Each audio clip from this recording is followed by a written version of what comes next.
اسی کڑی میں سب سے پہلے انشاءاللہ عزیز میں جو بات آپ کے سامنے رکھوں گا وہ یہ ہے کہ رمضان کی ابتدا کیسے ہو. تو ظاہر سی بات ہے رمضان کی ابتدا چاند دیکھنے سے ہوتی ہے. ٹھیک، تو چاند دیکھنے کے مسائل سے میں بات کی ابتدا کروں گا اپنی کہ چاند دیکھنے کے تعلق سے یاد رکھیے ایک تو یہ وہ مسائل ہیں جن مسائل پر عوام کو بات کرنے کی ضرورت نہیں ہے. یہ مسائل خواص کے ہوں گے، خاص لوگوں کے ہوں گے، علماء کے ہوں گے، یہ ہلال کمیٹیوں کے ہوں گے، دارالخزات کے ہوں گے، دارالفتاح کے ہوں گے، جو لوگ طے کرتے ہیں مسائل کی چاند دکھا یا نہ دکھا.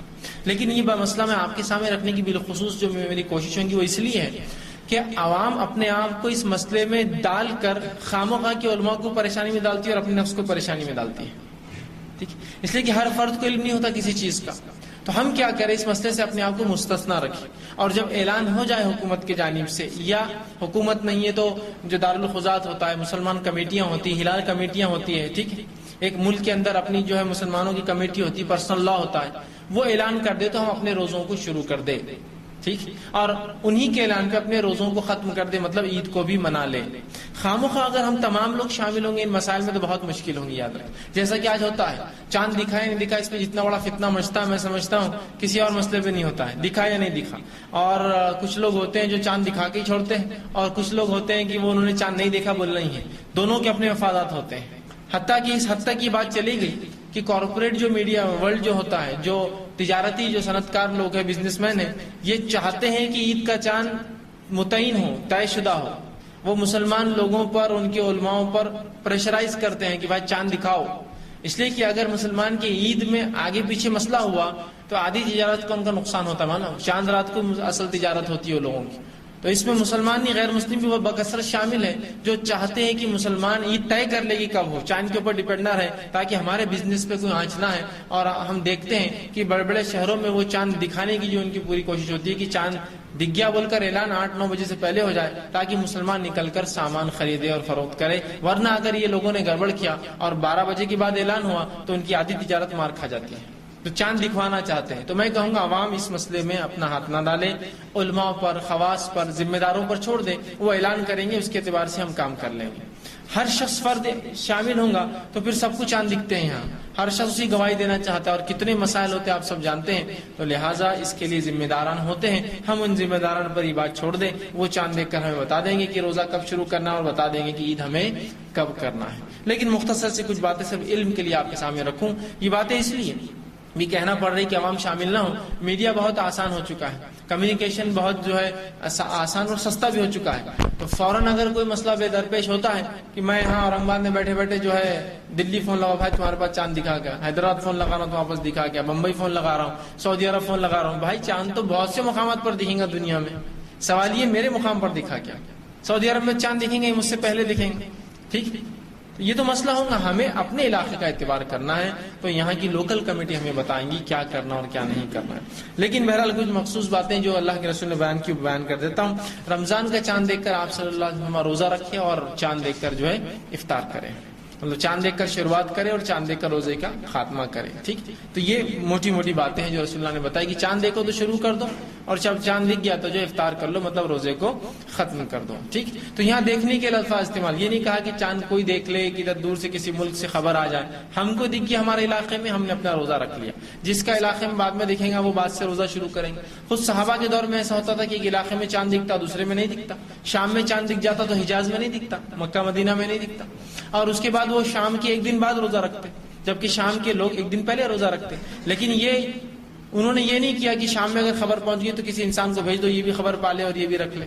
ٹھیک، تو بہرحال چاند دیکھے تو ہم روزہ رکھ لے، چاند دیکھ کر افطار کر لے، یہ بالکل صحیح. اسی طرح اگر شعبان کا مہینہ ابار آلود ہو، آخری دن آخری تاریخ ابار آلود ہو، موسم جو ہے بارش والا ہو اور چاند دیکھنا ممکن نہ ہو تو 30 دن پورے کر لے ہم جو ہے شعبان کے، اور اس کے بعد رمضان شروع کر دیں. سیدھی سی بات. یہ معاملہ رمضان کا ہوگا. رمضان میں اگر ابار آلود موسم ہو اور شک ہے کہ کیا ہے تو ہم رمضان کے 30 پورے کریں گے، پھر عید کر لیں گے.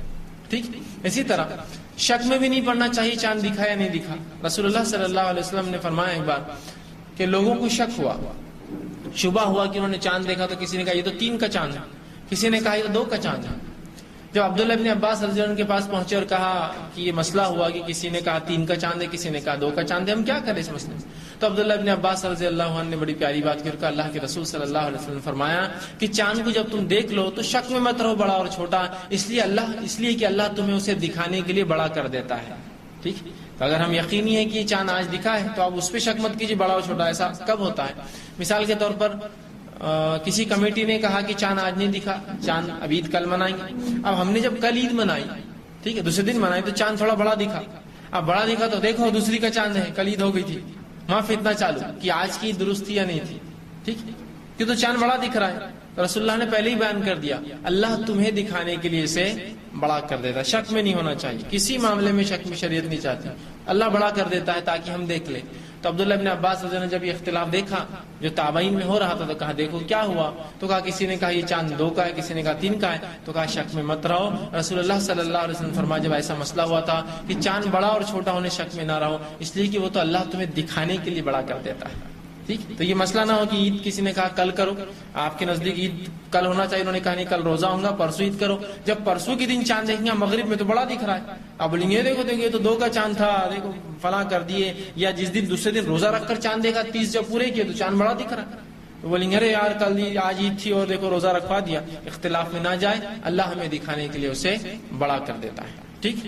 تو ہمارا کام یہ ہے کہ ہم ہلال کمیٹی پہ ڈیپینڈ رہیں، یا جو دارالخزات ہوتا ہے یا شرعی کمیٹیاں ہوتی ہے یا پرسنل لا ہوتا ہے وہ اعلان کریں گا، ہم اس اعلان کے مطابق کریں گے، اس لیے کہ عید جو ہے یہ اجتماعی عمل ہے۔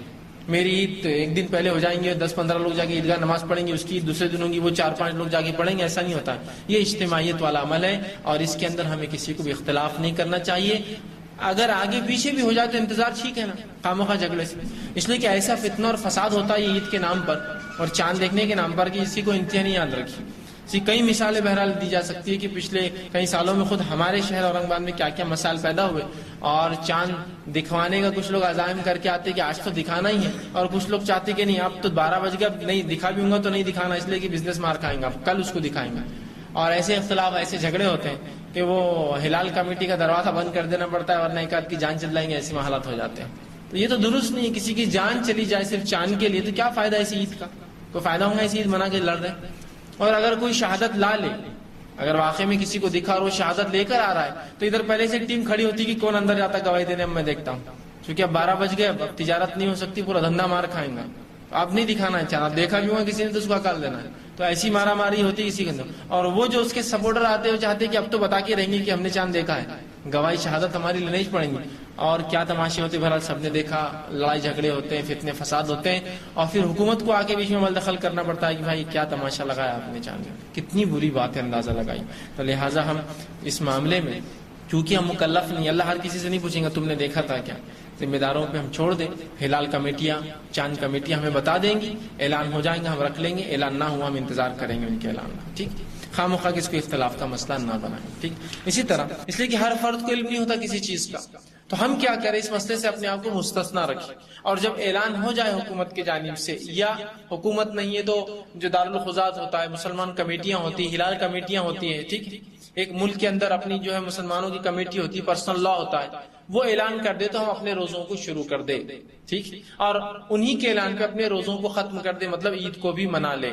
خامخواہ اگر ہم تمام لوگ شامل ہوں گے ان مسائل میں تو بہت مشکل ہوگی، یاد رکھیں، جیسا کہ آج ہوتا ہے، چاند دکھا یا نہیں دکھا اس پہ جتنا بڑا فتنہ مچتا ہے میں سمجھتا ہوں کسی اور مسئلے پہ نہیں ہوتا ہے، دکھا یا نہیں دکھا۔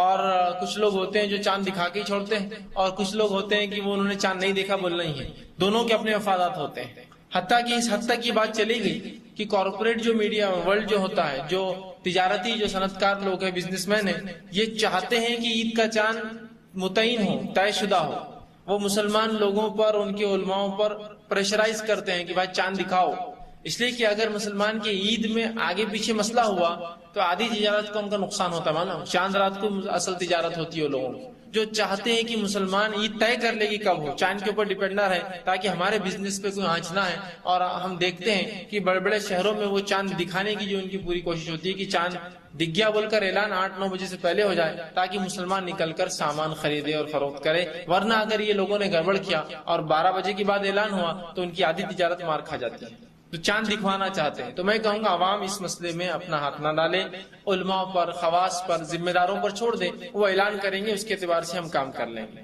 ہر شخص فرد شامل ہوگا تو پھر سب کو چاند دکھتے ہیں یہاں، ہر شخص اسی گواہی دینا چاہتا ہے، اور کتنے مسائل ہوتے ہیں آپ سب جانتے ہیں، تو لہٰذا اس کے لیے ذمہ داران ہوتے ہیں، ہم ان ذمہ داران پر یہ بات چھوڑ دیں، وہ چاند دیکھ کر ہمیں بتا دیں گے کہ روزہ کب شروع کرنا ہے، اور بتا دیں گے کہ عید ہمیں کب کرنا ہے۔ لیکن مختصر سے کچھ باتیں صرف علم کے لیے آپ کے سامنے رکھوں، یہ باتیں اس لیے بھی کہنا پڑ رہی کہ عوام شامل نہ ہو، میڈیا بہت آسان ہو چکا ہے، کمیونیکیشن بہت جو ہے آسان اور سستا بھی ہو چکا ہے، تو فوراً اگر کوئی مسئلہ بے درپیش ہوتا ہے کہ میں یہاں اورنگ آباد میں بیٹھے بیٹھے جو ہے دلی فون لگا، بھائی تمہارے پاس چاند دکھا گیا، حیدرآباد فون لگا رہا ہوں تو واپس دکھا گیا، بمبئی فون لگا رہا ہوں، سعودی عرب فون لگا رہا ہوں، بھائی چاند تو بہت سے مقامات پر دکھیں گا دنیا میں، سوال یہ میرے مقام پر دکھا گیا، سعودی عرب میں چاند دکھیں گے، مجھ سے پہلے دکھیں گے، ٹھیک، یہ تو مسئلہ ہوگا، ہمیں اپنے علاقے کا اعتبار کرنا ہے، تو یہاں کی لوکل کمیٹی ہمیں بتائیں گی کیا کرنا اور کیا نہیں کرنا ہے۔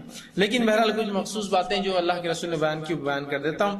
رمضان کا چاند دیکھ کر آپ صلی اللہ علیہ وسلم روزہ رکھے اور چاند دیکھ کر جو ہے افطار کرے، مطلب چاند دیکھ کر شروعات کرے اور چاند دیکھ کر روزے کا خاتمہ کرے، ٹھیک، تو یہ موٹی موٹی باتیں ہیں جو رسول اللہ نے بتائی کہ چاند دیکھو تو شروع کر دو، اور جب چاند دکھ گیا تو جو افطار کر لو، مطلب روزے کو ختم کر دو، ٹھیک۔ تو یہاں دیکھنے کے الفاظ استعمال، یہ نہیں کہا کہ چاند کوئی دیکھ لے کہ ادھر دور سے کسی ملک سے خبر آ جائے، ہم کو دکھ گیا ہمارے علاقے میں، ہم نے اپنا روزہ رکھ لیا، جس کا علاقے میں بعد میں دیکھیں گا وہ بعد سے روزہ شروع کریں گے۔ خود صحابہ کے دور میں ایسا ہوتا تھا کہ ایک علاقے میں چاند دکھتا دوسرے میں نہیں دکھتا، شام میں چاند دکھ جاتا تو حجاز میں نہیں دکھتا، مکہ مدینہ میں نہیں دکھتا، اور اس کے بعد وہ شام کے ایک دن بعد روزہ رکھتے، جبکہ شام کے لوگ ایک دن پہلے روزہ رکھتے۔ لیکن انہوں نے یہ نہیں کیا کہ شام میں اگر خبر پہنچ گئی تو کسی انسان کو بھیج دو یہ بھی خبر پا لے اور یہ بھی رکھ لے، ٹھیک۔ تو بہرحال چاند دیکھے تو ہم روزہ رکھ لے، چاند دیکھ کر افطار کر لے، یہ بالکل صحیح ہے۔ اسی طرح اگر شعبان کا مہینہ ابار آلود ہو، آخری تاریخ ابار آلود ہو، موسم جو ہے بارش والا اور چاند دیکھنا ممکن نہ ہو، تو 30 دن پورے کر لے ہم جو ہے شعبان کے، اور اس کے بعد رمضان شروع کر دیں، سیدھی سی بات۔ یہ معاملہ رمضان کا ہوگا، رمضان میں اگر ابار آلود موسم ہو اور شک ہے کہ کیا ہے تو ہم رمضان کے 30 پورے کریں گے، پھر عید کر لیں گے، ٹھیک۔ اسی طرح شک میں بھی نہیں پڑنا چاہیے چاند دکھا یا نہیں دکھا۔ رسول اللہ صلی اللہ علیہ وسلم نے فرمایا ایک بار کہ لوگوں کو شک ہوا، شبہ ہوا کہ انہوں نے چاند دیکھا، تو کسی نے کہا یہ تو 3 کا چاند ہے، کسی نے کہا یہ تو 2 کا چاند ہے۔ جب عبداللہ ابن عباس رضی اللہ عنہ کے پاس پہنچے اور کہا کہ یہ مسئلہ ہوا کہ کسی نے کہا 3 کا چاند ہے، کسی نے کہا 2 کا چاند ہے، ہم کیا کریں اس مسئلے میں؟ تو عبداللہ ابن عباس رضی اللہ عنہ نے بڑی پیاری بات کی اور کہا اللہ کے رسول صلی اللہ علیہ وسلم نے فرمایا کہ چاند کو جب تم دیکھ لو تو شک میں مت رہو بڑا اور چھوٹا، اس لیے کہ اللہ تمہیں اسے دکھانے کے لیے بڑا کر دیتا ہے، ٹھیک۔ اگر ہم یقینی ہے کہ یہ چاند آج دکھا ہے تو آپ اس پہ شک مت کیجیے بڑا اور چھوٹا ایسا کب ہوتا ہے۔ مثال کے طور پر کسی کمیٹی نے کہا کہ چاند آج نہیں دکھا، چاند اب عید کل منائیں گے، اب ہم نے جب کل عید منائی، ٹھیک ہے، دوسرے دن منائی تو چاند تھوڑا بڑا دکھا، اب بڑا دکھا تو دیکھو دوسری کا چاند ہے، کل عید ہو گئی تھی، وہاں فتنہ چالو کہ آج کی درست تھی یا نہیں تھی، ٹھیک، کہ تو چاند بڑا دکھ رہا ہے۔ رسول اللہ نے پہلے ہی بیان کر دیا اللہ تمہیں دکھانے کے لیے اسے بڑا کر دیتا، شک میں نہیں ہونا چاہیے، کسی معاملے میں شک میں شریعت نہیں چاہتی، اللہ بڑا کر دیتا ہے تاکہ ہم دیکھ لیں۔ تو عبداللہ ابن عباس رضی اللہ عنہ نے جب یہ اختلاف دیکھا جو تابعین میں ہو رہا تھا تو کہا دیکھو کیا ہوا، تو کہا کسی نے کہا یہ چاند 2 کا ہے، کسی نے کہا 3 کا ہے، تو کہا شک میں مت رہو۔ رسول اللہ صلی اللہ علیہ وسلم فرمایا جب ایسا مسئلہ ہوا تھا کہ چاند بڑا اور چھوٹا ہونے شک میں نہ رہو، اس لیے کہ وہ تو اللہ تمہیں دکھانے کے لیے بڑا کر دیتا ہے، ٹھیک۔ تو یہ مسئلہ نہ ہو کہ عید کسی نے کہا کل کرو، آپ کے نزدیک عید کل ہونا چاہیے، انہوں نے کہا نہیں کل روزہ ہوں گا پرسوں عید کرو، جب پرسوں کے دن چاند دیکھیں گے مغرب میں تو بڑا دکھ رہا ہے، اب بولیں گے دیکھو یہ تو 2 کا چاند تھا، دیکھو فلاں کر دیے، یا جس دن دوسرے دن روزہ رکھ کر چاند دیکھا 30 جب پورے کیے تو چاند بڑا دکھ رہا ہے، تو بولیں گے ارے یار کل آج عید تھی اور دیکھو روزہ رکھوا دیا، اختلاف میں نہ جائے، اللہ ہمیں دکھانے کے لیے اسے بڑا کر دیتا ہے، ٹھیک۔ تو ہمارا کام یہ ہے کہ ہم ہلال کمیٹی پہ ڈیپینڈ رہیں، یا جو دارالخزات ہوتا ہے یا شرعی کمیٹیاں ہوتی ہے یا پرسنل لا ہوتا ہے وہ اعلان کریں گا، ہم اس اعلان کے مطابق کریں گے، اس لیے کہ عید جو ہے یہ اجتماعی عمل ہے۔ میری عید ایک دن پہلے ہو جائیں گے، 10-15 لوگ جا کے عیدگاہ نماز پڑھیں گے، اس کی دوسرے دن ہوگی وہ 4-5 لوگ جا کے پڑھیں گے، ایسا نہیں ہوتا، یہ اجتماعیت والا عمل ہے اور اس کے اندر ہمیں کسی کو بھی اختلاف نہیں کرنا چاہیے۔ اگر آگے پیچھے بھی ہو جائے تو انتظار ٹھیک ہے نا، خامخواہ جھگڑے سے، اس لیے کہ ایسا فتنہ اور فساد ہوتا ہے عید کے نام پر اور چاند دیکھنے کے نام پر کہ اسی کو انتہا نہیں یاد رکھی۔ اسی کئی مثالیں بہرحال دی جا سکتی ہے کہ پچھلے کئی سالوں میں خود ہمارے شہر اورنگ آباد میں کیا کیا مسائل پیدا ہوئے، اور چاند دکھوانے کا کچھ لوگ عزائم کر کے آتے کہ آج تو دکھانا ہی ہے، اور کچھ لوگ چاہتے کہ نہیں اب تو 12 بج گئے، اب نہیں دکھا بھی ہوں گا تو نہیں دکھانا، اس لیے کہ بزنس مار کھائیں گا، کل اس کو دکھائیں گے۔ اور ایسے اختلاف ایسے جھگڑے ہوتے ہیں کہ وہ ہلال کمیٹی کا دروازہ بند کر دینا پڑتا ہے ورنہ ایک آدھ کی جان چل جائیں گے، ایسے حالات ہو جاتے ہیں. یہ تو درست نہیں ہے. کسی کی جان چلی جائے صرف چاند کے لیے تو کیا فائدہ ایسی عید کا؟ کوئی فائدہ ہوگا ایسی عید بنا کے لڑ رہے. اور اگر کوئی شہادت لا لے، اگر واقعی میں کسی کو دکھا اور وہ شہادت لے کر آ رہا ہے تو ادھر پہلے سے ایک ٹیم کھڑی ہوتی کہ کون اندر جاتا گواہی دینے. اب میں دیکھتا ہوں کیونکہ اب 12 بج گئے، اب تجارت نہیں ہو سکتی، پورا دھندا مار کھائیں گے. آپ نہیں دکھانا ہے چاہنا، دیکھا بھی ہوگا کسی نے تو اس کو اکال دینا ہے. تو ایسی مارا ماری ہوتی کسی کو. اور وہ جو اس کے سپورٹر آتے ہیں وہ چاہتے ہیں کہ اب تو بتا کے رہیں گے کہ ہم نے چاند دیکھا ہے، گواہی شہادت ہماری لینے ہی پڑیں گے. اور کیا تماشے ہوتے بھلا، سب نے دیکھا، لڑائی جھگڑے ہوتے ہیں، فتنے فساد ہوتے ہیں، اور پھر حکومت کو آگے بیچ میں عمل دخل کرنا پڑتا ہے کہ بھائی کیا تماشا لگایا آپ نے چاند. کتنی بری بات ہے، اندازہ لگائی. تو لہٰذا ہم اس معاملے میں چونکہ ہم مکلف نہیں، اللہ ہر کسی سے نہیں پوچھیں گا تم نے دیکھا تھا کیا. ذمہ داروں پہ ہم چھوڑ دیں. ہلال کمیٹیاں، چاند کمیٹیاں ہمیں بتا دیں گی، اعلان ہو جائیں گا ہم رکھ لیں گے، اعلان نہ ہوا ہم انتظار کریں گے ان کے اعلان. ٹھیک، خواہ مخواہ اس کو اختلاف کا مسئلہ نہ بنائیں. ٹھیک. اسی طرح جب چاند دیکھنے کا معاملہ ہو گیا تو نیت کے مسائل. روزہ رکھنا ہے، چاند دکھ گیا، آپ کو پتا چلا رمضان شروع ہو گیا، تو سب سے پہلا کام کیا کرنا ہے؟ نیت کرنا ہے روزے کی. اس لیے کہ نبی اکرم صلی اللہ علیہ وسلم فرماتے ہیں کہ ہر عمل کا انحصار نیتوں پر ہے. بڑی مشہور معروف حدیث بخاری مسلم کی روایت ہے، انما الاعمال بالنیات. ہر اعمال کا انحصار نیتوں پہ، اعمال کا دار و مدار نیتوں پر. تو ہمیں نیت کرنا چاہیے روزے کے لیے. اور رمضان کے روزے کی نیت فجر کی نماز سے پہلے ہوں گی، یاد رکھیے. رمضان کے روزے کی نیت فجر نماز سے پہلے ہوں گی. اس سے پہلے کہ میں نیت پر آؤں تو نیت ہم جب روزے کی نیت کریں گے یا روزہ رکھیں گے تو روزہ خالص اللہ کے لیے ہوگا، یاد رکھیے. اس لیے کہ نبی اکرم صلی اللہ علیہ وسلم فرمایا، بخاری کی روایت ہے کہ جس نے دکھاوے کی نماز پڑھی، من صلی یرائی فقد اشرک، اس نے شرک کیا. ومن صام یرائی فقد اشرک، جس نے دکھاوے کا روزہ رکھا اس نے بھی شرک کیا. ومن تصدق یرائی فقد اشرک، جس نے صدقہ تو دیا لیکن نیت یہ تھی کہ لوگ دیکھے، تعریف کرے، میرا نام ہو، اس نے بھی شرک کیا. تو گویا ہر عمل اللہ کے لیے ہو، نہ دکھاوے کی نماز ہو، نہ دکھاوے کا روزہ ہو، نہ دکھاوے کا حج ہو، نہ دکھاوے کا صدقہ ہو، کوئی کام دکھاوے کے لیے نہ ہو. تو ہمارا روزہ خالص اللہ کے لیے ہو، دکھاوا شامل نہ ہو. اب فرض روزے کی نیت فجر سے پہلے، یاد رکھیے. نفل روزے کی نیت فجر کے بعد بھی کی جا سکتی، حتیٰ کہ زوال سے پہلے کبھی بھی کی جا سکتی. لیکن فرض روزے کے لیے نبی اکرم صلی اللہ علیہ وسلم فرماتے ہیں، اور یہ ترمذی کی اور ابو داؤد کی روایت ہے، آپ صلی اللہ علیہ وسلم فرمایا کہ جس نے فجر سے پہلے روزے کی نیت نہ کی اس کا روزہ نہیں ہے. یہ فرض روزے کے لیے، جس نے فجر سے پہلے نیت نہ کی اس کا روزہ نہیں ہے. تو فرض روزہ فجر سے پہلے ہوگا، اس کی نیت ہوگی. اب سوال یہ ہے کہ نیت کسے کہتے وہ بھی جان لیں. اس لیے کہ ہم نیت تو کہتے ہیں لیکن عمل اس کے برعکس کرتے ہیں. نیت کہہ کر قول رکھتے ہیں ہم. ٹھیک، نیت کہتے عربی زبان میں دل کے ارادے کو. ٹھیک، دل میں نے ایک ارادہ کیا کہ مثال کے طور پر میں کسی جگہ سے گزرا، ایک بڑا ہی مسکین شخص، غریب شخص مجھے دکھا، میں نے یہ سوچا کہ اس کو 10 روپے دوں گا. یہ نیت کر کے میں وہاں سے نکل گیا. جب میں وہاں سے واپس آیا جو نیت کی تھی اور اس کو تلاش کر کے میں نے پھر 10 روپے دے دیے، یہ نیت تھی. ٹھیک، یہ ہے نیت. تو جب آپ نے نیت کی ایک اجر مل گیا، جب پیسے دے دیے تو 1 سے 10 یا 10 سے لے کر 700 اللہ اس کا بدلہ آپ کو اور مجھے دے گا، ہو گیا معاملہ ختم. یہ ہے نیت. لیکن ہم کہتے تو نیت ہے اور اس کے نام پر قول ادا کرتے ہیں. اگر میں اس فقیر، اس مسکین سے جاتے آتے کہوں کہ میں تجھے 10 روپے دوں گا، اب کیا ہوا؟ یہ وعدہ. جب میں خاموشی سے کیا کہ نماز کے بعد اسے پیسے دوں گا، یہ ہوئی نیت. جب میں نے اسے کھڑے کہہ دیا کہ میں تجھے نکلنے کے بعد 10 روپے کا نوٹ دوں گا، گاندھی والا اور فلاں فلاں فلاں، تو اب آپ نے کیا کیا؟ اس سے وعدہ کر دیا. اب کیا کریں گے؟ وہ فقیر بولیں گے اندر نہیں، ابھی دے کے جاؤ. اندر کے بعد تم آئیں گے نہیں آئیں گے، کیا ہوں ابھی دے کے چل جاؤ، مجھے ہوگا نہیں ہوگا ہی ہوگا. اور اگر اس کے بعد آپ نے نہ دیا تو آپ گناہگار ہوں گے، اس لیے کہ آپ نے اس سے قول اور قرار کیا، وعدہ کیا تھا، اب دینا پڑے گا. تو نیت اور اس میں آپ قول میں فرق سمجھ رہے ہیں. ہم نیت کہہ کر قول کرتے ہیں، نہ الفاظ ادا کرتے ہیں. نیت دل کا ارادہ ہے، آپ نے دل میں سوچا کہ مجھے روزہ رکھنا ہے، بس ہو گیا. اس کے لیے آپ کو کوئی بھی الفاظ ادا نہیں کرنا ہے. یہ الگ بات ہے کہ ہمارے پاس بہت مشہور معروف دعائیں چلتی ہیں کہ روزہ رکھنے کی دعا، روزہ رکھنے کی نیت اور نیت کی دعا. کیا دعا ہے؟ اللہم معاف کرنا، کیا دعا ہے اس کی؟ نویت ان اصوم غدا للہ تعالی من فی رمضان. اور بہت لمبا اس کے جملے ہوتے ہیں، ہر علاقے کے لمبے چھوٹے بڑے الفاظ ہوتے ہیں. نویت ان اصوم غدا للہ تعالی من فی رمضان، کہ میں نیت کرتا ہوں کل کے روزے کی واسطے اللہ تعالیٰ کے، رمضان کے روزے کی واسطے اللہ تعالیٰ کی. دیکھیے یہ نیت جو ہے، سب سے پہلی چیز تو الفاظ نیت کے ہوتے نہیں، نیت دل کا ارادہ ہے. اگر کوئی کہے نہیں روزے کی نیت ہے تو یہ نیت کے الفاظ بھی غلط ہے. جس نے بھی یہ نیت لکھی اس کو تھوڑا سا علم نہیں تھا دن اور رات کی ہیر پھیر کا، اللہ کیسے دن لاتا اور کیسی رات لے جاتا ہے، ٹھیک. اس لیے کہ الفاظ ہے نویت ان اصوم غدا، میں روزہ رکھتا ہوں یا روزہ رکھنے کی نیت کرتا ہوں کل کا. عربی زبان میں جو کل گزرا اسے کہتے ہیں الامس، جو آج گزر رہا اسے کہتے ہیں الیوم، اور جو کل آنے والا اسے کہتے ہیں غدن. اب دیکھیے شریعت میں رات پہلے آتی ہے اور دن بعد میں آتا ہے، اس لیے رمضان میں تراویح پہلے ہوتی ہے اور روزہ بعد میں ہوتا ہے. تراویح کب پڑھتے ہیں ہم؟ رات میں. روزہ کب رہے؟ دوسرے دن. تو پتا چلا دن سے پہلے شریعت میں رات آتی ہے، رات پہلے آتی ہے اور پھر اس کے بعد دن آتا ہے. تو گویا آج کی جو مغرب لگیں گی تو وہ آج کا دن ہو گیا، الیوم ہو گیا ہو. کہ تو آپ سمجھو آج جو رات میں جو رات ہوں گی، آج اتوار کی رات جو جائیں گی، مطلب وہ رات اتوار کی نہیں ہوتی، پیر کی ہوتی، ٹھیک. تو وہ ہو گیا آج. اب نیت کیا کر رہے؟ اور دنیاوی اعتبار سے بھی دن میں آیا ہو جاتا ہے رات میں 12 بجے.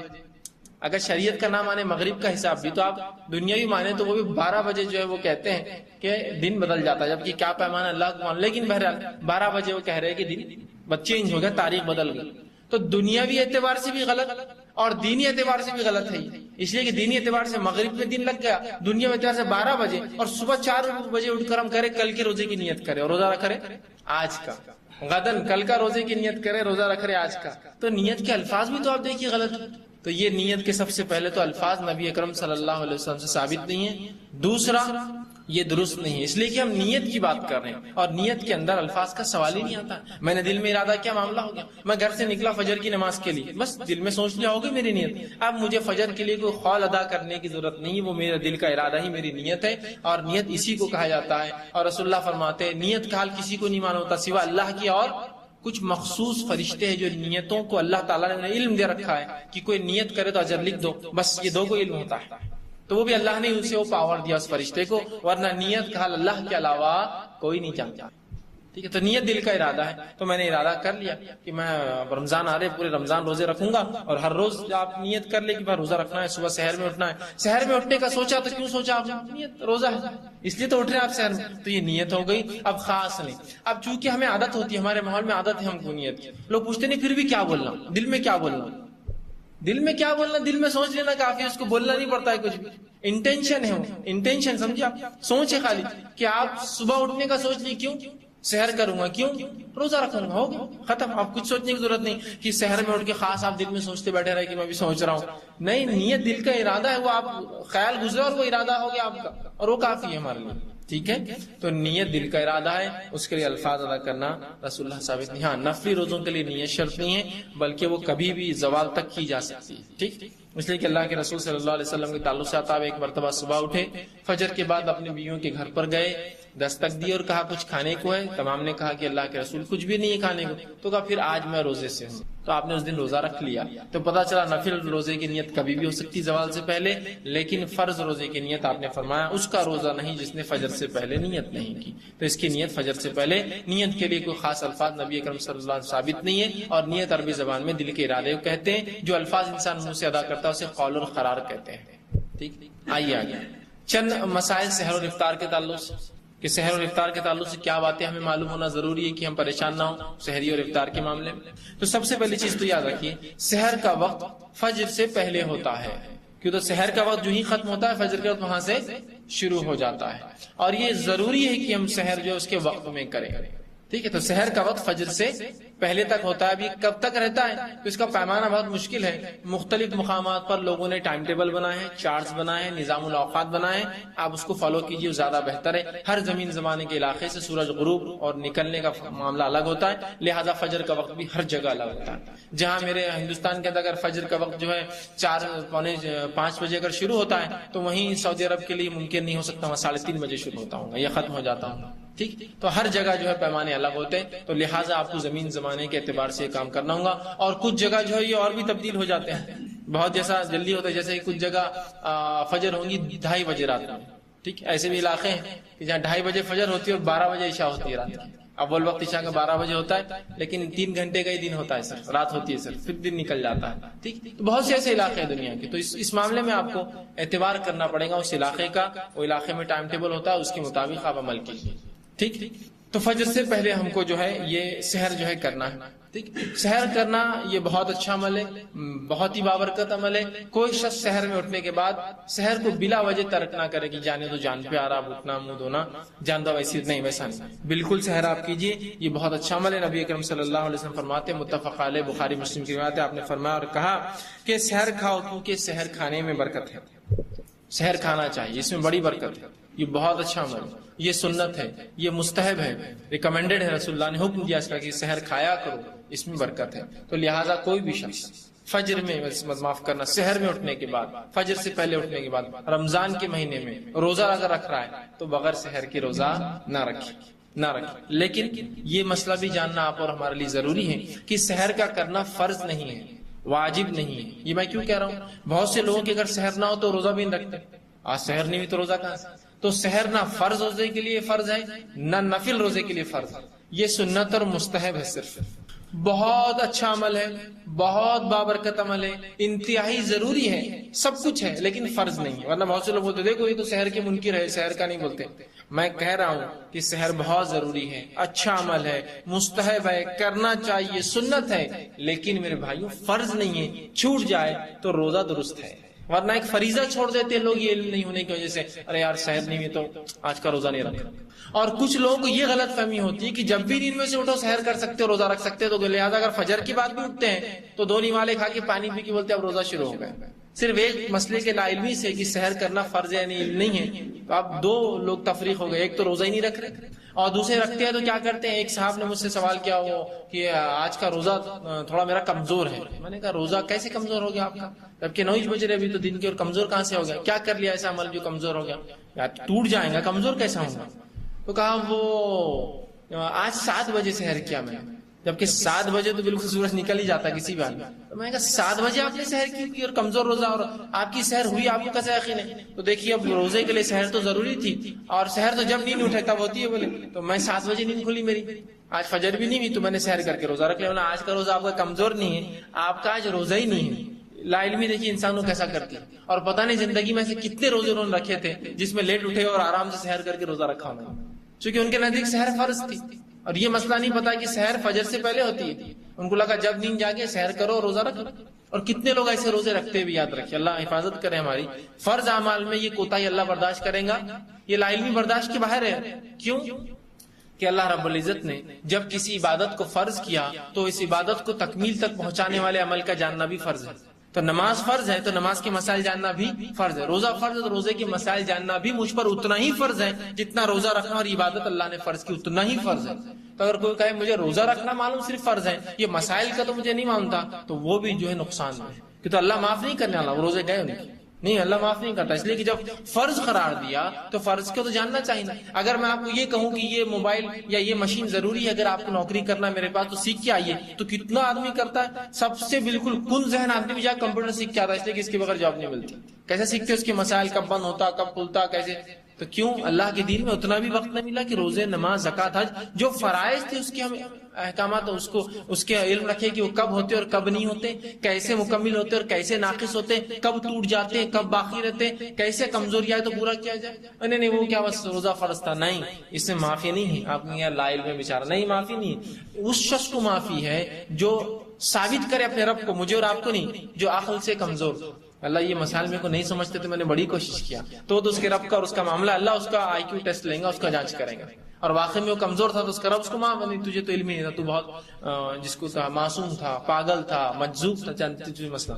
لیکن ہم سب عقل رکھ کر صرف دین اور شریعت کا علم نہیں حاصل کرتے، باقی پوری عقل ہے. تجارت کی بات کیجیے تو پوری تجارت کے اس کو معلوم کہاں لوپ ہولز ہوتے ہیں، کہاں کیسا ہوتا ہے، کہاں یہ ہوتا ہے، کام ہوتا ہے. حتیٰ کہ جتنی چھوٹی تجارت اتنا زیادہ کمپلیکیٹڈ نالج لوگ رکھتے ہیں. معلوم آپ کہیں ایسا تو چھوٹی تجارت کمپلیکیٹڈ نالج.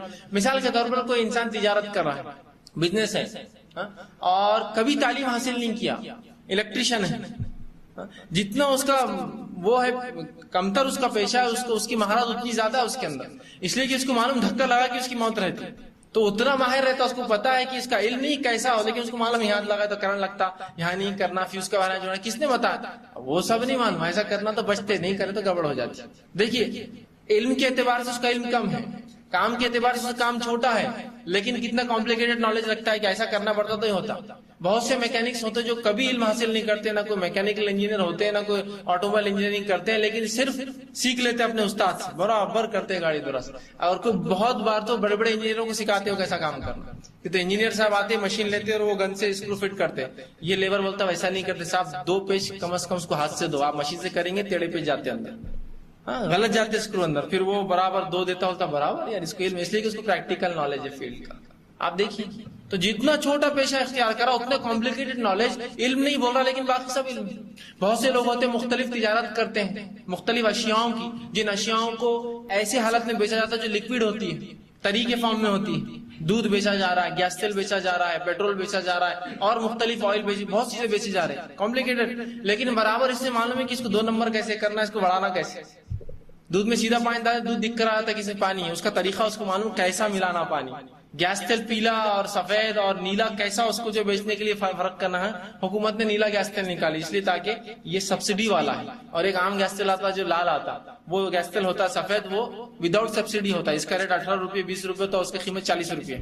اس کو پورا نالج ہے کہ یہ سفید کو پیلا کیسا کرتے، یا اودا بیچنا ہے تو اس کو سفید کر کے کیسا بیچنا. کمپلیکیٹڈ نالج ہے، حالانکہ اس کو بیسک علم نہیں. تو کیوں اللہ نہیں پوچھیں گا اس کا IQ لیول کہ تجھے اتنا تو علم تھا کہ کس طرح سے دنیا کے فائدے کے لیے کچھ کمانے کے لیے کرے، میرے دین کے لیے اتنا بھی تجھے وقت نہ ملا کہ چند موٹے موٹے مسائل جو فرائض کے معافی نہیں ہے کہ بولیں گا میں فجر میں اٹھ کے کھا لیتا تو اللہ معاف کر دے، نہیں کرے گا. اس لیے کہ جہاں فرض پہ عمل کرنا ضروری ہے اتنا ہی ضروری ہے اس فرض کو تکمیل تک لے جانے والے عمل پہ عمل کا علم ہونا ہے. ٹھیک ہے، تو سحر مستحب اور سنت ہے، فرض نہیں. لیکن میں یہ دعوت نہیں دے رہا ہوں کہ آپ سحر چھوڑیں، بالکل کیجئے، لیکن چھوٹ جائے تو روزہ رکھ لیجئے، کوئی مسئلہ نہیں. اب آپ کہیں گے میں تو سحر میں اٹھا ہی نہیں، پھر میرا کیا؟ تو آپ سوئے تو نیت کی تھی نا سحر میں اٹھنے، کیوں نیت کی تھی کہ روزہ رکھوں؟ تو نیت ہو گئی، آپ کا روزہ درست ہے. یہ تو نیت ہے کہ آپ سوئے تھے اسی نیت سے کہ میں فجر کا روزہ رکھوں گا، فجر میں اٹھ کے روزہ رکھوں گا، لہٰذا فجر سے پہلے سحر کروں گا، لہٰذا آپ کی نیت ہے اور اسی نیت پہ آپ روزہ مکمل کر سکتے. ورنہ پھر لوگ وہاں رک جاتے ہیں، میں تو نیت نہیں کی، فجر کا وقت بھی آ گیا اور سحر بھی نہیں ہوئی، پھر کیا کرنا؟ تو آپ کی نیت بھی درست ہے، بغیر سحر کے روزہ بھی آپ کا نفل بھی درست ہے اور فرض بھی درست ہے، لیکن بے جا سحر کو چھوڑنا اچھی بات نہیں، یاد رکھنا. ٹھیک. اسی طرح رمضان مبارک میں فجر میں اٹھانے کے لیے اذان دینا یہ بھی سنت ہے. اللہ کے رسول صلی اللہ علیہ وسلم کے تعلق سے آتا ہے، مسلم کی روایت ہے، آپ صلی اللہ علیہ وسلم نے فرمایا کہ جب ام مکتوم اذان دے تو تب تم سحر چھوڑو، اس لیے کہ وہ فجر کی اذان دیتے ہیں، اور جب بلال اذان دے تو اپنا کھانا پینا نہ چھوڑو. بلال یہ سحر میں اٹھانے کے لیے اذان دیتے ہیں. تو پتہ چلا رسول اللہ کے دور میں 2 اذانیں ہوتی تھی. بلال رضی اللہ عنہ ایک اذان دیتے تھے، دوسری اذان ام مکتوم رضی اللہ عنہ دیتے. تو رسول اللہ نے فرمایا صحابہ سے دیکھو جب بلال اذان دے تو کھانا پینا مت روکو، ہاں جب ام مکتوم اذان دے تو کھانا روک دو، اس لیے کہ وہ فجر کی اذان دیتے ہیں. فجر کا وقت مطلب تب شروع ہو جاتا ہے. تو پتہ چلا رسول اللہ کے دور میں اٹھانے کے لیے بھی سحر میں اذانیں دی جاتی تھی. ایک بالکل مطہرہ پاک سنت ہمارے پاس موجود ہے فجر میں سحر میں اٹھانے کا طریقہ. اب یہ سنت کو ہم چھوڑ کر پتہ نہیں کیا کیا طریقہ، یہ بدنصیبی ہے امت کی کہ ایک سنت موجود ہونے کے بعد بھی پتہ نہیں کیا کرتی ہے، ڈھول بجا رہے ہیں. جس شریعت میں جس آلات کا بجانا ہی حرام ہے اس کو بجا کر آپ ایک عبادت کے لیے لوگوں کو اٹھا رہے ہیں. کوئی ڈھول بجا رہا ہے، کوئی چمٹے بجا رہا ہے نا، اس پہ گھنگرو لگے ہوئے ہوتے ہیں، بجاتے گھومتا ہے. کچھ لوگ آ کر ایسے دستک دے رہے ہیں ساہوکار آیا وصول کرنے پورے پیسے، اور جب تک جاتے نہیں، جب تک یا تو دروازہ نہیں ٹوٹتا یا تو اندر سے آدمی گرتے پڑتے آ کے بولتا نہیں اٹھ گئے بھائی ہم جاؤ یہاں سے، جب تک وہ مارتے کھڑا تھا دروازے کے پر اٹھے کیا اٹھے گا، اور جب یقین ہو گیا اس کو آپ اٹھے تبھی آگے بڑھتا ہے. یا پھر کچھ لوگ کھمبوں کو بجاتے ہیں، الیکٹرک پولز پہ مار رہے ہیں، ایک موٹی راڈ لاتے لوہے کی اور اس سے مارتے ہیں جس سے بہت تیز آواز ہوتی ہے. ظاہر سی بات ہے اس سے عوام کا جو املاک ہے، پبلک پراپرٹی کا نقصان ہوتا ہے. کبھی غلطی سے اللہ نہ کرے ارتھنگ اتری ہوئی اس پول کے اندر اور تم لوہے کا ڈنڈا اس پہ مارو گے، اللہ حفاظت کرے، کیا حال ہوگا؟ غلط بھی ہے نا، ایک املاک پبلک پراپرٹی آپ ایسا نہیں کر سکتے. حکومت خیر آپ کو چھوٹ دے رہی ہے، لیکن اگر کوئی اس کو پکڑے تو اس سے فائن لگے گا اس کے اوپر کہ وہ غلط کام ہے. پبلک پراپرٹی ہے، کارپوریشن کا حق ہے اس پہ، اس کو آپ مار نہیں سکتے اس طرح سے. اور اس سے لائٹیں بند ہوگی تو اس کا نقصان رات میں کون برداشت؟ کچھ ہم کو اس کی پرواہ نہیں، بس اپنا طریقہ ہے، ڈھول بجا رہے ہیں، تاشے بجا رہے ہیں، تالیاں بجا کے اٹھا رہے ہیں، چیخ رہے ہیں، چلا رہے ہیں کہ کا نام لیا، سب کچھ ہو رہا ہے، سوائے اس کی کہ سنت مطہرہ پاکیزہ سنت ہے وہ چھوڑ کے سب کریں گے. وہ نہیں، سائرن بجا رہے ہیں، سائرن نہیں تو سائرن کی آوازیں ریکارڈ کر کے بجا رہے ہیں. سبحان اللہ. مسجدوں سے سائرن جب بج سکتے ہیں تو کیا اذان نہیں دی جا سکتی اسی مسجد سے؟ ختم ہوا تمہارا سحر کا وقت تو سائرن بج رہا ہے، تو کیوں اٹھانے کے لیے اذان نہیں دے سکتے اور ختم کرنے کے لیے اذان نہیں دے سکتے آپ کہ بھائی پہلی اذان دی جا رہی ہے جو 3-3:30 بجے دی جا رہی ہے، سب کو علم ہے کہ یہ فجر کی اذان نہیں، اور دوسری اذان دی جا رہی ہے سب کو علم ہے کہ اب دوسری اذان یہ فجر کی ہوتی ہے 4:30 بجے 4:45 کو، لیکن ہم جو ہے سنت کو اختیار کرنے کا ہمارا کوئی موڈ نہیں ہے ابھی، فی الوقت جو چل رہا ہے وہ چلنے دینا ہے۔ ہاں اس کے بعد دوسرے مسائل میں جہاں سنت جو چیز ثابت بھی نہیں، ہمارے بڑے بولتے بلکہ اس کے لیے جان دینے کو ہم تیار ہیں، بڑوں نے کہا کیسے غلط ہو سکتا ہے، سنت دیکھیں گے مصلحت ہے، حکمت ہے، حالات نہیں ہے، لوگوں کو اتنا علم کہاں ہے، وہ کہاں سمجھ پائیں گے کہ فجر کی اذان ہے سحر کی۔ سوال یہ ہے کیا آپ نے لوگوں کو علم دیا؟ لوگ بڑے ہوشیار ہیں، وہ آپ سے بھی ہوشیار ہیں، علماء جو اپنے آپ کو ہی خالی ہوشیار سمجھ، لوگ ان سے بھی ہوشیار ہوتے ہیں۔ ہر عالم یہ بولتا ہے کہ عوام میں تو کافی لوگ بیٹھے ہیں جو مجھ سے زیادہ علم رکھتے ہیں، تو پھر کیوں ان سے چھپاتے مسائل؟ یہ تو اتنی موٹی بات ہے، سادی بات ہے، کسی کو بھی عقل ہے کہ بالکل گھنگور اندھیرا ہے، 3:30 بجے اذان ہو رہی ہے، فجر کی اذان نہیں ہو سکتی، کیوں کوئی کنفیوز ہوگا؟ اور کنفیوز ہو کے مسجد میں آ بھی گیا تو آپ بولیں گے فجر کی نہیں تھی، سحر کی تھی، گھر جا کے سحر کر لو جاؤ، وہ ہمیں علم دینے کو تیار نہیں، ہم منہ کھولنے کو تیار، اس لیے کہ پھر خواہ کہیں کے لیے بتانے کا عوام کو ہم خواہ جاہل خاص طور سے لگتا ہے رکھتے ہیں، جہاں وہ سیکھ سکتی وہ بھی نہیں۔ یہ کوئی میراث کا مسئلہ تھوڑی کہ کیسا اس کو کیلکولیٹ کیا جائے تمہیں نہیں سمجھیں گا، یہ عام لوگ نہیں سمجھ پائیں گے، بالکل سمپل مسئلہ ہے، 2 اذانیں، ایک پہلی فجر کی بات کی فجر کی اور پہلی سحر کی، ختم۔ تو بہرحال یہ بھی سنت ہے، کوشش کرے کہ اس سنت کو ہم جگائیں، ٹھیک۔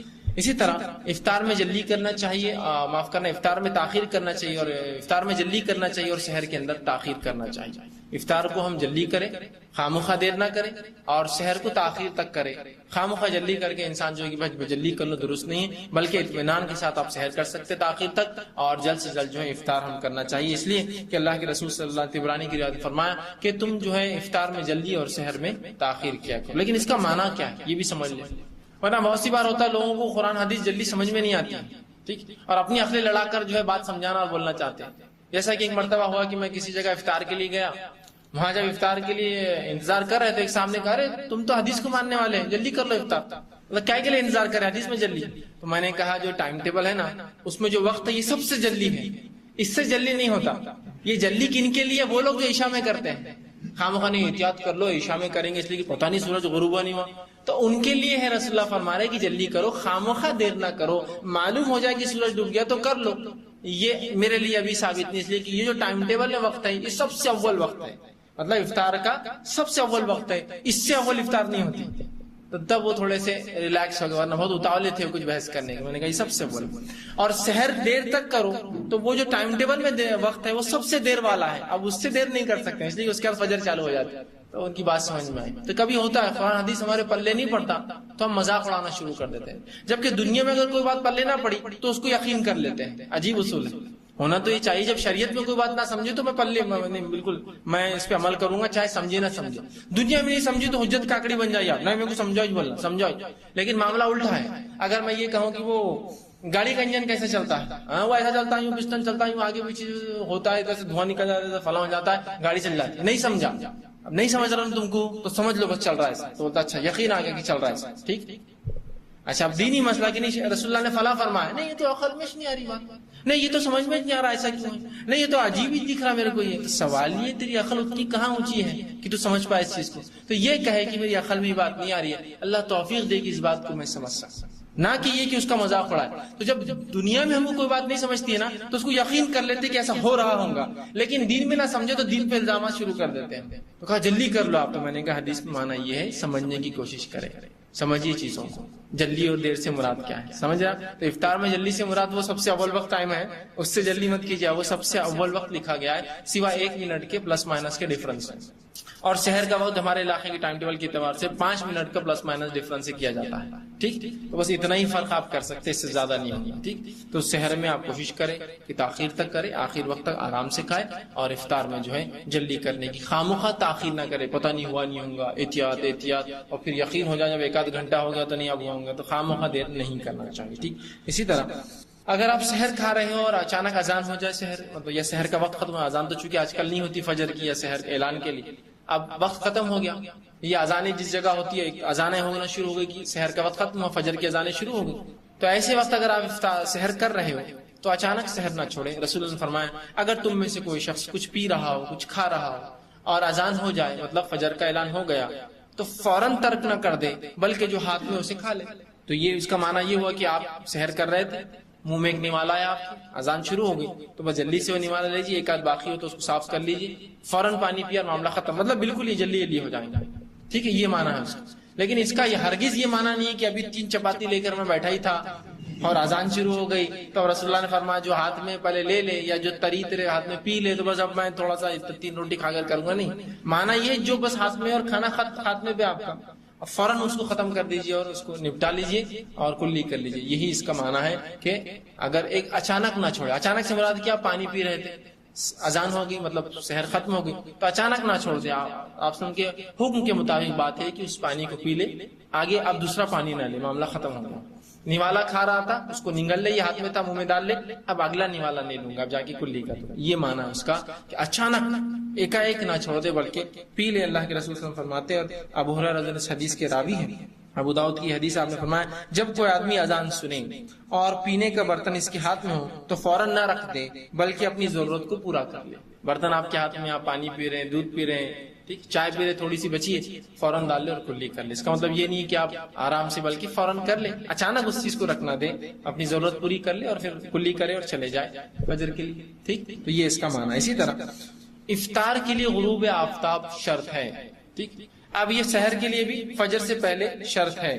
فجر مثال کے طور پر گھڑی بند ہو گئی، آپ اٹھے اور گھڑی میں 4 بج رہے تھے، آپ نے کہا ماشاءاللہ دیر ہوئی لیکن ٹائم پر اٹھ گئے، 4 بج رہے، کھانا کھا لیا اور پتا چلا جب تو 5 بج رہے تھے، اور اورنگ آباد میں 5 بجے سحر کا وقت ختم ہو جاتا ہے، تو ظاہر سی بات ہے آپ کا روزہ ہوا نہیں، غلطی سے بھی اگر وہ ہوا تو بھی آپ کا روزہ اس دن کا نہیں ہوا، آپ کو بعد رمضان اس روزے کی ایک قضا رکھنی ہے۔ اسی طرح افطار کے لیے غروب آفتاب، سورج کا ڈوبنا شرط ہے، لہذا سورج ڈوبنے سے پہلے غلطی سے کھا لیا تو بھی آپ کا روزہ ٹوٹ جائے گا اور بعد رمضان اس کی قضا کرنی ہوگی۔ یہ کہاں ہو سکتا ہے؟ مثال کے طور پہ آپ گھڑی آدھی ہے آگے رکھنے کی 10 منٹ، اور ایسی جگہ جہاں مسلمانوں کی تعداد نہیں ہے، آپ سفر کر رہے ہیں، ہاتھ میں کچھ ہے یا آفس میں ہے، آپ کو لگا رہے 7-10 تو ہو گئے، اور وہاں میں 7-10 وقت ہے سحر افطار کا، اور آپ نے کھا لیا اور بعد میں یاد آیا کہ گھڑی تو 10 منٹ آگے تھی، ابھی تو غروب آفتاب نہیں ہوا تھا، لہٰذا اس روزے کو آپ کو پھر دہرانا پڑے۔ غروب آفتاب شرط۔ یہ مسئلہ ان لوگوں کے لیے بھی ہو سکتا ہے جو اورنگ آباد کا ٹائم ٹیبل لے کے بمبئی چلے جائے، وہاں 10 منٹ کا فرق ہوتا ہے، تو یہ بھی اورنگ آباد کا ٹائم ٹیبل لے کے آپ کلکتہ گئے اور اس کے حساب سے روزہ نہیں چلیں گا، اس لیے کہ وہاں 1 گھنٹے کا فرق اورنگ آباد کلکتہ کے اندر،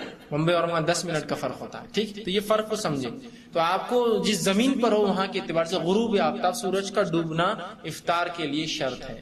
یہ مسئلہ ان لوگوں کے لیے ہو سکتا ہے کہ جو سفر کر رہے ہیں، غروب آفتاب کا وقت ہے 7:10 اورنگ آباد میں، آپ اورنگ آباد سے فلائٹ پکڑی بمبئی کے لیے، اور جو ہی 7 بجے فلائٹ نے اوپر لیا سورج دکھنا چالو ہو جاتا ہے، وہ غروب نہیں ہوا ہوتا، اس لیے کہ آپ الٹے سم جا رہے ہیں جہاں سورج دیر سے تاخیر سے غروب ہوتا ہے، تو جیسے ہی جہاز چلتا جائے گا الٹا، اتنا روزہ آپ کا لمبا ہوگا، اس لیے کہ اب 7:10 پہ افطار نہیں کر سکتے، اس لیے کہ سورج ابھی غروب نہیں ہوا، جس علاقے میں آپ جا رہے ہو آپ سے 10 منٹ پیچھے چلتا ہے، تو گویا 7:20 ہو جائیں گے آپ کو افطار کرنے کے، تو آپ کو کرنا ہے۔ یہی معاملہ ہو سکتا ہے کہ آپ کہیں سے سواری میں سوار ہوئے اور سعودی عرب جا رہے ہیں، الٹے سم، ادھر سم جائیں گے تو سورج غروب ہو جاتا ہے، الٹے سم جا رہے ہیں، ٹھیک، تو اگر وہاں آپ اس میں سواری، چونکہ وہ ہم سے 2.5 گھنٹے پیچھے ہے، اب یہاں سے جہاز اڑا گلف کنٹریز کے لیے، یہاں سے جیسے ہی آپ اڑے، سمجھو 1-آدھا گھنٹہ پہلے افطار سے جہاز اڑا، اب جیسے ہی جہاز اڑے گا تو 2.5 گھنٹے تک سورج غروب نہیں ہوگا، کیونکہ آپ الٹے جا رہے ہیں، زمانے سے وقت سے الٹا جا رہے ہیں، جبکہ وہاں پیچھے ہم سے، تو ظاہر سی بات ہے آپ کا روزہ یہ 3 گھنٹے طویل ہو جائے گا، لمبا ہو جائے گا، لانگ ہو جائیں گے، اس لیے کہ آپ الٹے جا رہے ہیں نا، اور سورج ابھی غروب نہیں ہونے علاقوں میں، وہ جہاں جاتے رہیں گے آپ، ٹھیک،